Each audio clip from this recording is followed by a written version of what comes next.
After the opera was over, the Count and Maximilian separated and went home. The Count still appeared to be calm and smiling. However, only someone who didn't know him at all would have been deceived by the tone in which he said to Ali, Ali, bring me my ivory-handled pistols. Ali brought them to his master, who began to examine them with a care which was quite understandable in a man who was going to entrust his life to a piece of metal the following day. He was holding one of the weapons in his hand when the door of his study opened and Baptistin entered. But even before he had time to open his mouth, the Count noticed a veiled woman standing behind Baptistin in the doorway. He motioned Baptistin to withdraw. He did so, and closed the door behind him. "Who are you, madam?" said the Count to the veiled woman. She looked around to make sure they were alone, then clasped her hands and said in a tone of despair, "Don't kill my son, Edmund." The Count stepped back and uttered a feeble exclamation. The pistol fell from his hand. "What name was that you just pronounced, Madame de Morcerf?" he said. "Yours," she cried, throwing back her veil. "Your real name, which I alone remember. Edmund, this isn't Madame de Morcerf who has come to you. It's Mercedes." "Mercedes is dead, madam, and I no longer know anyone by that name." "Mercedes is still alive, and she was the only one who recognized you when she saw you. Since then, she's been watching you and dreading you, and she had no need to seek to discover the hand that struck down Monsieur de Morcerf." "You mean Fernand, don't you, madam?" said Monte Cristo with bitter irony. "Since we're reminding each other of our names, let's remember all of them." He pronounced the name of Fernand with such hatred that Mercedes felt a shudder of fear run through her body. "I can see I wasn't mistaken," she said. "That I was right to say to you, spare my son's life." "Who told you I had anything against your son, madam?" "No one told me. But a mother is gifted with second sight. I guessed everything. I followed him to the opera tonight and hid myself in another box from which I saw what happened." "In that case, madam, you saw that Fernand's son insulted me publicly." "My son attributes his father's misfortune to you." "What has happened to his father is not a misfortune. It's a punishment. I haven't struck him down. Providence has punished him." "But why do you substitute yourself for Providence?" cried Mercedes. "What do you care about Yanina? What harm did Fernand Mondego do to you when he betrayed Ali Pasha?" "You're right, madam. That's no concern of mine. I haven't sworn vengeance against either the French officer or the Count of Morcerf, but against Fernand, the fisherman, husband of Mercedes." "But I'm the only one who's guilty, Edmund, and if you want to take revenge on someone, you ought to take it on me for not having the strength to withstand your absence and my own loneliness." "But why was I absent?" cried Monte Cristo. "Because you were arrested. Because you were a prisoner." "And why was I arrested? Why was I a prisoner?" "I don't know," said Mercedes. "No, you don't know, madam. At least I hope you don't. Well, then I'll tell you. I was arrested and put into prison because on the day before I was to marry you, a man named Danglars wrote this letter which Fernand himself mailed." Monte Cristo went over to a desk and unlocked a drawer from which he took a piece of yellowed paper. It was the letter from Danglars to the public prosecutor, which Monte Cristo, disguised as a representative of the firm of Thompson and French, had taken away from the records concerning the case of Edmond Dantes the day he paid the 200,000 francs to Monsieur de Bovy. Mercedes took the letter and read it in terror. "Oh, my God!" she exclaimed, passing her hand over her forehead. "And this letter—" "I bought it for 200,000 francs, madam, but I consider that cheap because it now enables me to justify myself in your eyes."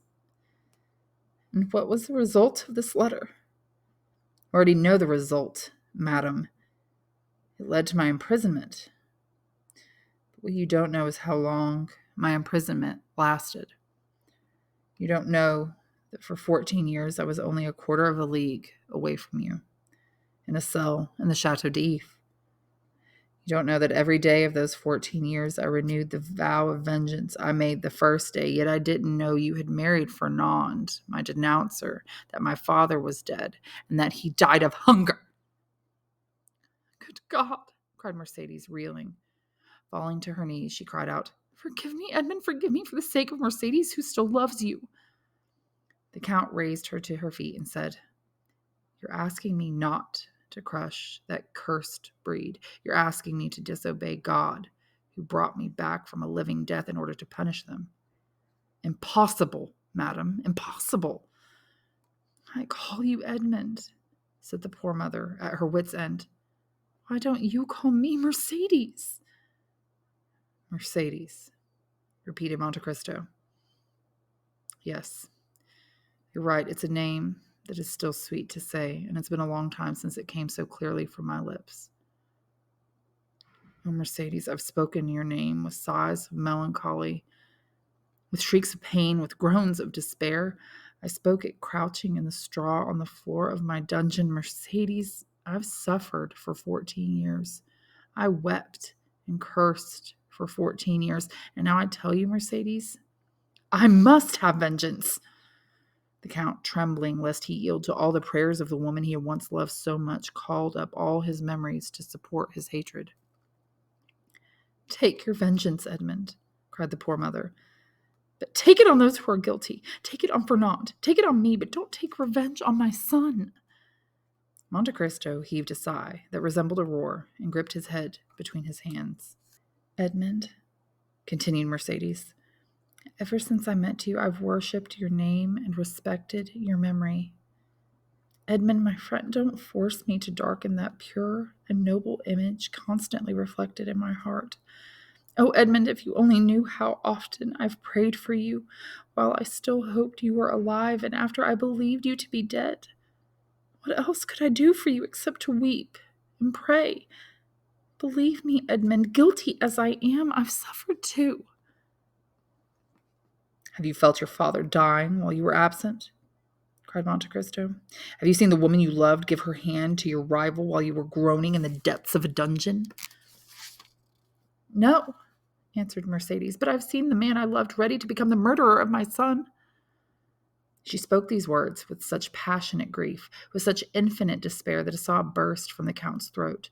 The lion had been tamed. The avenger had been vanquished. "You've come to ask me for your son's life," he said. "Very well, then. He will live." "Oh," cried Mercedes, seizing his hand and pressing it to her lips. "Oh, thank you, Edmund. Thank you.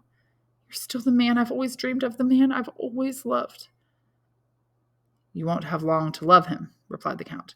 "The dead man is about to go back into his grave. The phantom is about to disappear into the night." "What do you mean?" "I mean that since you order it, Mercedes, I must die." "Die? Who spoke of dying?"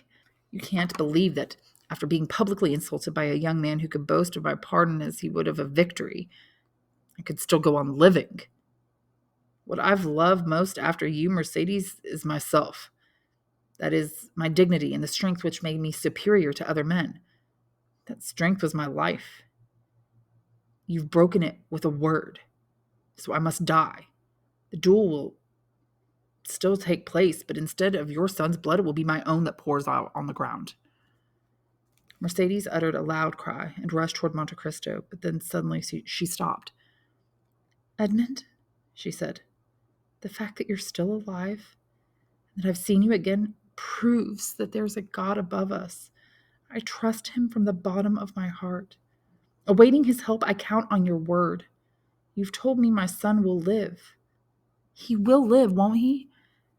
"Yes, he'll live," said Monte Cristo, surprised at the calmness with which she accepted his heroic sacrifice.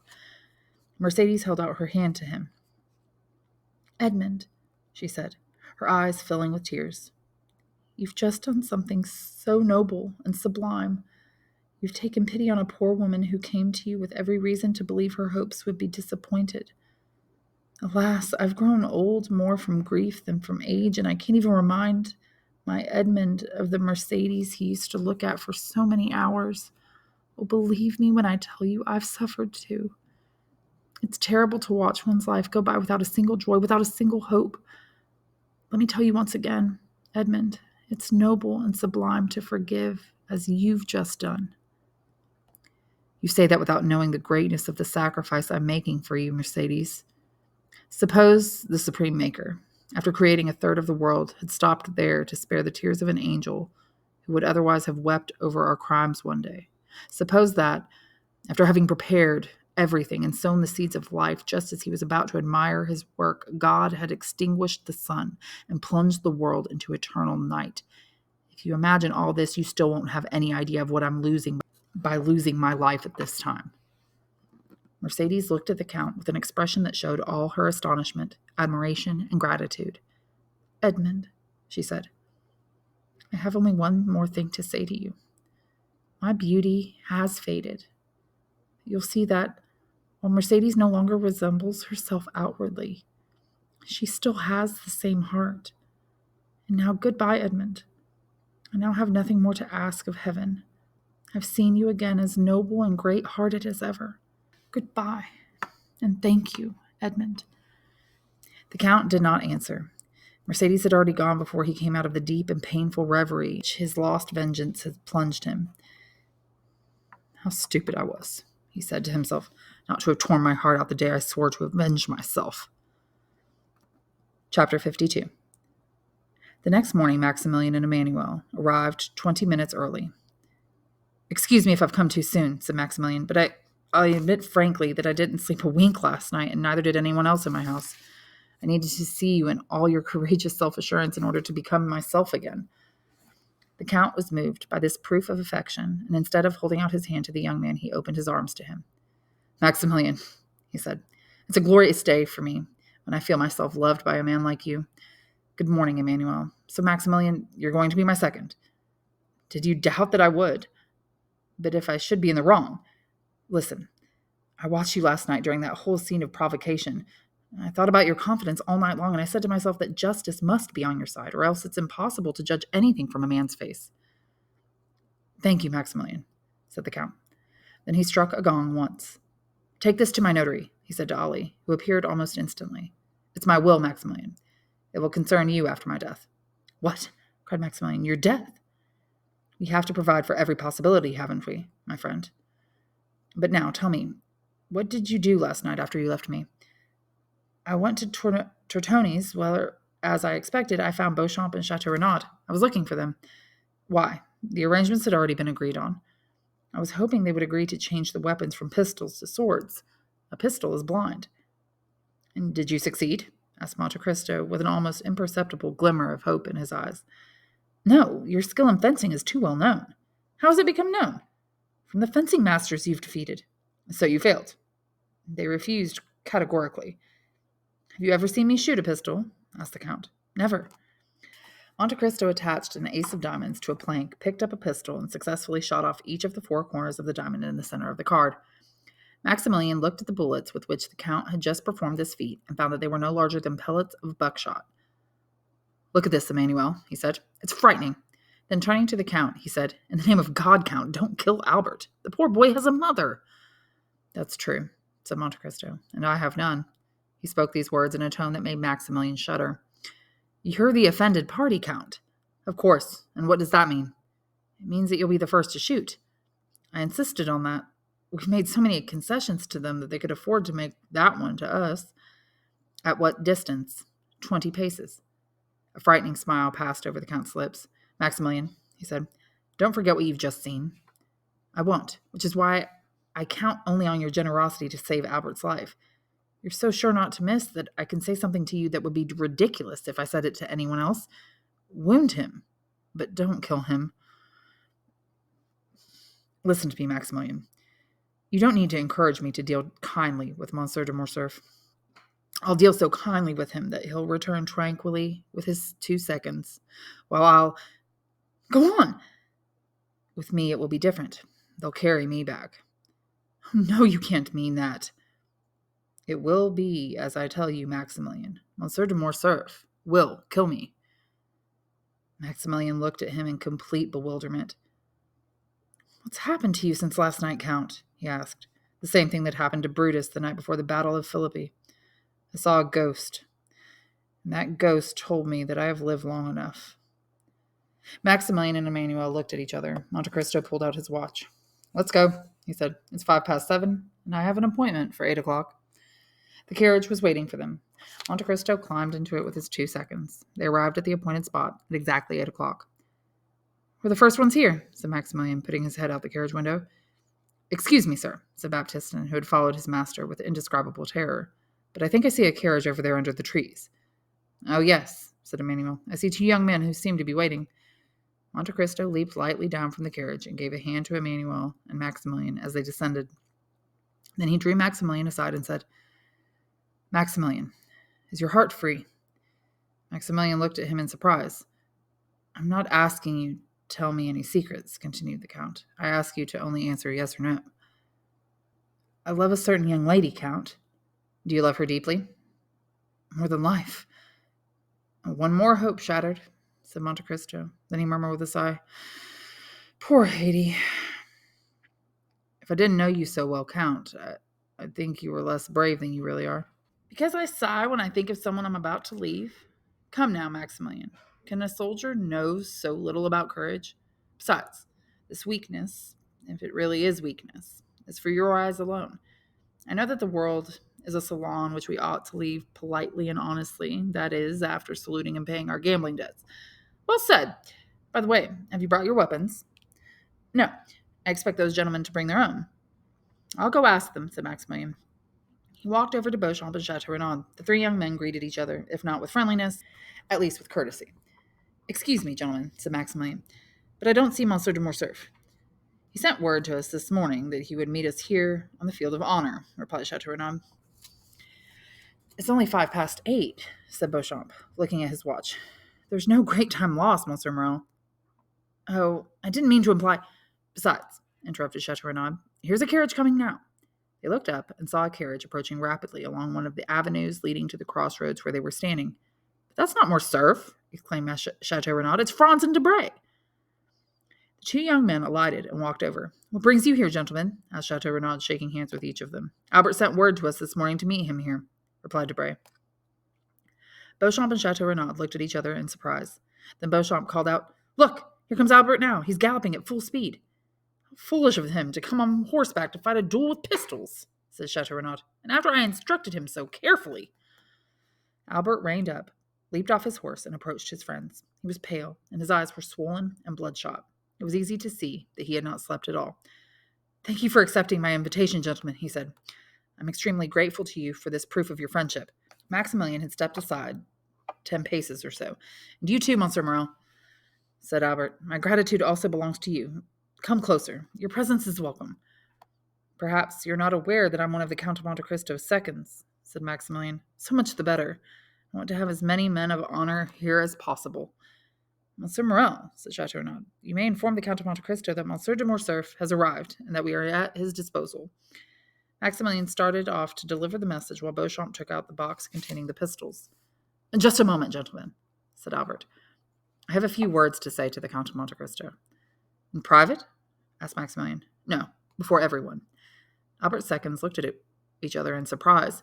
Franz and Debray exchanged several words in a low tone, and Maximilian, gladdened by this unexpected incident, went off to bring the Count, who was walking in a lane of the forest with Emmanuel. What does he want with me? Asked Monte Cristo. I don't know, but he wants to speak to you. Oh, said Monte Cristo, I hope he's not going to tempt God with some new outrage. I don't think that's his intention, said Maximilian. The Count walked forward, accompanied by Maximilian and Emmanuel. Albert and his four friends came to meet them. When they were 3 paces from each other, Monte Cristo and Albert stopped. Come closer, gentlemen, said Albert. I don't want you to miss a single word of what I'm about to say to the Count of Monte Cristo, because I want you to repeat it to everyone who will listen to it, however strange it may seem to you. I'm listening, Monsieur de Morcerf, said the Count. Count, began Albert in a voice that was unsteady at first, but which became more assured as he spoke. I reproached you for revealing my father's conduct in Greece. For I believe that, however guilty he may have been, you had no right to punish him. But today, I know that you have that right. It is not Fernand Mondego's betrayal of Ali Pasha that makes me so quick to excuse you, but the fisherman Fernand's betrayal of you, and the unspeakable suffering it led to. I therefore say to you, Count, that you were right to avenge yourself on my father, and I, his son, thank you for not having done more than you did. The spectators of this unexpected scene could not have been more astonished if a bolt of lightning had struck in their midst.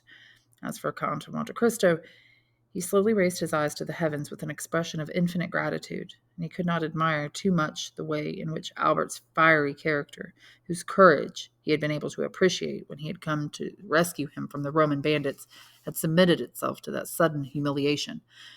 He recognized Mercedes' influence and realized then why she had not refused his offer to sacrifice his own life for her son. "And now," continued Albert, "if you find that the apology I have just given you is sufficient, please give me your hand." Monte Cristo, his eyes moist and his chest heaving, held out his hand to Albert, who seized it and pressed it with a feeling which resembled a respectful fright. "Gentlemen," he said, "the Count of Monte Cristo has accepted my apology. I hope that the world will not consider me a coward for doing what my conscience ordered me to do. But," added the young man, raising his head proudly, as though addressing a challenge to his friends as well as to his enemies, "if anyone should have mistaken idea about the motives of my action, I will try to correct his opinion." Chapter 53. The first thing Albert did when he returned home was to take the portrait of his mother from its frame and roll it up.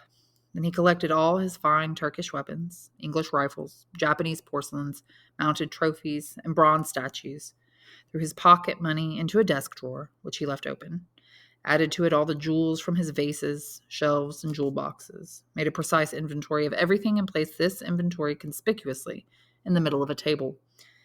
As he was finishing this task, the sound of horses' hoofs in the courtyard attracted his attention. He walked over to the window and saw his father climb into his carriage and drive off. Albert then went to his mother's room. He stopped on the threshold, overwhelmed by what he saw and by what he guessed. As if the same soul animated their two bodies, Mercedes was doing in her room exactly what Albert had done in his. He realized the reason behind her preparations, cried out, "Mother!" and threw his arms around her. "What are you doing?" he asked. "What are you doing?" "Oh, Mother!" cried Albert, moved almost to the point of being unable to speak. "It's not the same for you as it is for me." "I'm leaving," said Mercedes, "and I confess that I counted on my son going with me. Was I mistaken?" "Mother," said Albert firmly, "I cannot make you share the life I am going to lead. From now on, I must live without a name and without a fortune. In order to begin my apprenticeship in that harsh life, I must borrow from a friend the bread I will eat until I can earn some for myself. I'm going to Franz right now to ask him if he could lend me a small sum I think will be necessary." "My poor boy," cried Mercedes. "Do you intend to live in poverty and hunger? Don't tell me that, or you'll destroy all my resolution." "Not mine, Mother," cried Albert. "I'm young. I'm strong. I believe I'm brave, and since yesterday I've learned what strength of will can do. There are men who have suffered and who have not only gone on living, but even built a new fortune on the ruins of their former happiness. From the depths into which their enemies have plunged them, they have risen again with such vigor and glory that they have dominated their former conquerors and cast them down in their turn. From this day on, I have broken with my past. I will accept nothing from it, not even my name, because, as I am sure you can understand, Mother, your son cannot bear the name of a man who must blush with shame before another man." "If my heart had been stronger, Albert, that's exactly the advice I would have given you. Your own conscience has told you what I was too weak to say. Break off with your friends temporarily, but don't lose hope. I beg you. Life is still glorious at your age, Albert. You're hardly 22 years old, and since a pure heart such as yours needs an unstained name, take my father's name, which is Herrera. I know you, Albert. Whatever career you follow, you'll soon make that name illustrious." "I'll do as you wish, Mother," said the young man. "And since we've already made our resolution, let's carry it out promptly.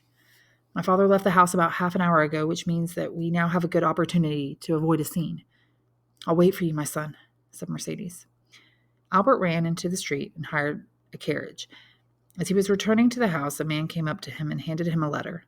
Albert recognized him as Monte Cristo's steward, Bertuccio. He took the letter and read it. When he finished, he looked up for Bertuccio, but he had disappeared. Albert went back to his mother's room and, overwhelmed with emotion, handed her the letter without a word. She took it and read the following.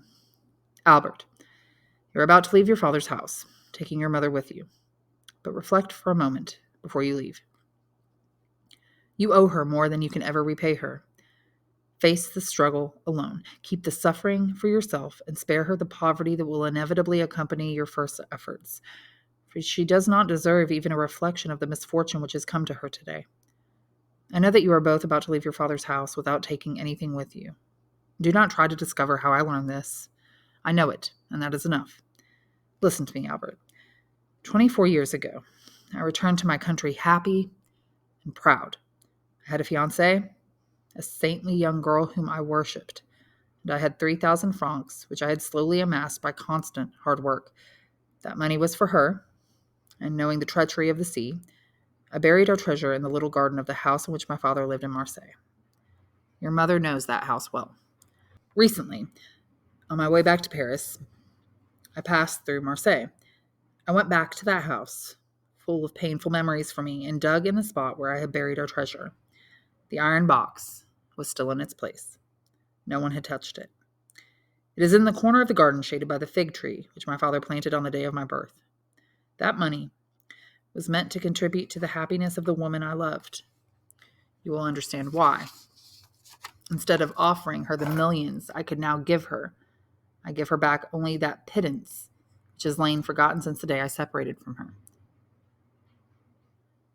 You have a noble heart, Albert, but it may be that you have been blinded by pride or resentment. If you refuse my offer, if you ask someone else for what I have a right to give you, I will say that it is not noble of you to refuse to allow your mother the chance of a new life offered to her by a man whose father was made to die of hunger and despair by your father. When Mercedes had finished reading the letter, Albert stood motionless, awaiting her decision. I accept, she said. He has the right to pay the dowry that I will bring to a convent. Then placing the letter over her heart, she took her son's arm and walked resolutely toward the stairs.